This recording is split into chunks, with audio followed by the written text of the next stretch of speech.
국민참여단 한은혜라고 합니다. 대통령 사랑합니다.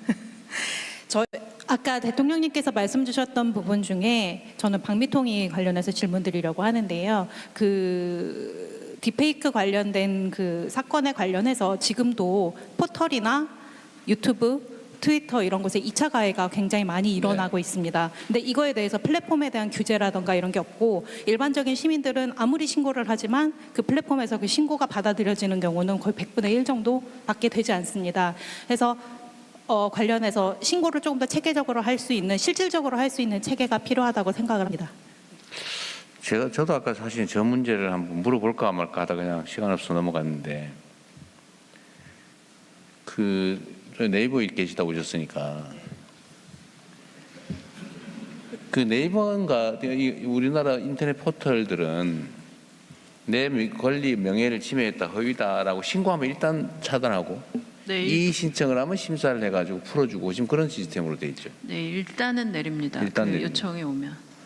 근데 지금 글로벌 이거 그 뭐라 해야 어쨌든 그건 잘 안 해주죠.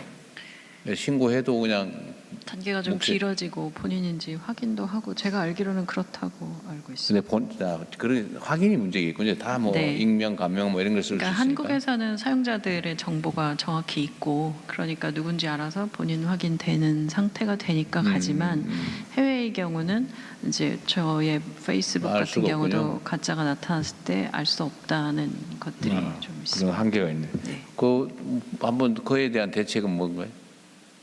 예, 뭐 이 부분은 사실은 글로벌 그 플랫폼 사업자 규제 부분과 관련되어져서 통상 이슈나 이런 부분들도 제기되어지는 그렇죠. 부분들도 저희들이 정책을 강제력 있게 추진하는데 한계가 있고, 또 다른 구조적인 문제는 기술 발전을 저희들이 따라가는데 또 구조적인 한계가 있다라는 겁니다. 저희들이 그 차단 기술들을 했을 때 우회로를 또 계속 기술적으로 개발하기 때문에 네. 이 부분들을 따라가기 위해서 정부가 대응하는 데는 예산부터 해서 네. 구조적인 문제가 있고, 민간이 개발해 놓은 사업 부분들을 저희들이 활용하려고 노력은 하는데 사실은 네.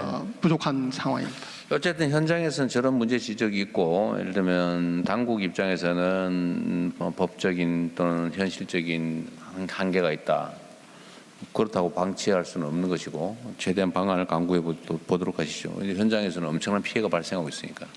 실질적으로 특히 저희가 문제나 디지털 성범죄 피해 통합 지원단을 마련해서 대응을 하고 있고, 최악의 경우에 대한 경우, 그다음 AI 범죄 대응 본부처 협의체를 구성해서 그러니까 노력을 하고 있습니다. 그거 좋은데 지금 말씀하시는 취지는 인터넷상에서 특히 해외 글로벌 플랫폼들이 지금 말을 안 듣는 거잖아요. 좀 확인도 안 되고 현실적인 문제도 있어 보이고, 그걸 어떻게 극복할지를 사실은 연구해서 저런 피해가 계속되지 않게 하는 건 정부의 의무죠. 그건 뭐 이래서 저래서 안 된다는 설명은 별로 의미가 없고, 어떻게 하면 막을 수 있을까, 최소화할 수 있을까 고민해야지. 네, 또. 예, 김주환님. 네. 일본 시간 내가 여기까지 와서 2시간이 넘게 기다리고 있는데 웬만하면 할 말은 하고 가야 되겠죠? 네, 안녕하세요. 1분 안에 빠르게 질문 마치겠습니다. 현재 화이트 해커 인재 양성 현장에서 느끼는 가장 큰 병목은 상근형, 전문형 교육자의 부족입니다. 방대한 배경 지식과 윤리관까지 요구되다 보니 보안은 태생적으로 인재 양성 속도가 매우 더딘 학문에 속합니다. 이에 세계적으로도 만성적 인력난에 시달리고 있는데요. 그래서 이제는 누가 그 화이트 해커들을 잘 가르칠 것인가를 별도의 정책 의제로서 다룰 시점에 왔다고 생각합니다. 우리나라가 역사적으로도 가장 강조됐었던 자원이 인적 자원과 그 우수성이지 않습니까? 그래서 미래 핵심 산업으로 꼽히기도 하고요. 질문을 요약드리면, 대통령님께서는 양질의 화이트 해커 교육자 풀 육성 트랙이 별도로 필요하다라는 의식에 공감하시는지와, 둘째로 현업 화이트 해커나 AI 보안 전문가분들께서 일정 부분 교육계로 이동할 수 있게 고급 강사 보상 체계나 교육 전문 연구년, 파견제도 확대 등과 같은 정책적 유도책을 기획 및 검토할 필요가 있다고 생각하시는지 여쭤보고 싶습니다. 감사합니다. 여기는 기관의 업무 보고를 받는 자리인데 나한테 물어보면 곤란한데. 아까 그건 내가 이미 내 의견을 말씀드렸던 것 같고, 이제 필요하다는 당연히 필요하고 준비를 해야 될 것 같습니다. 네, 또 다 했어요? 드디어 우리 국민참관단은 할 말을 다 한 모양입니다. 더 추가할 게 없으면 이제는 마쳐야 될 것 같은데 어떠세요? 네. 네. 총리님 정리 말씀 하시겠습니까?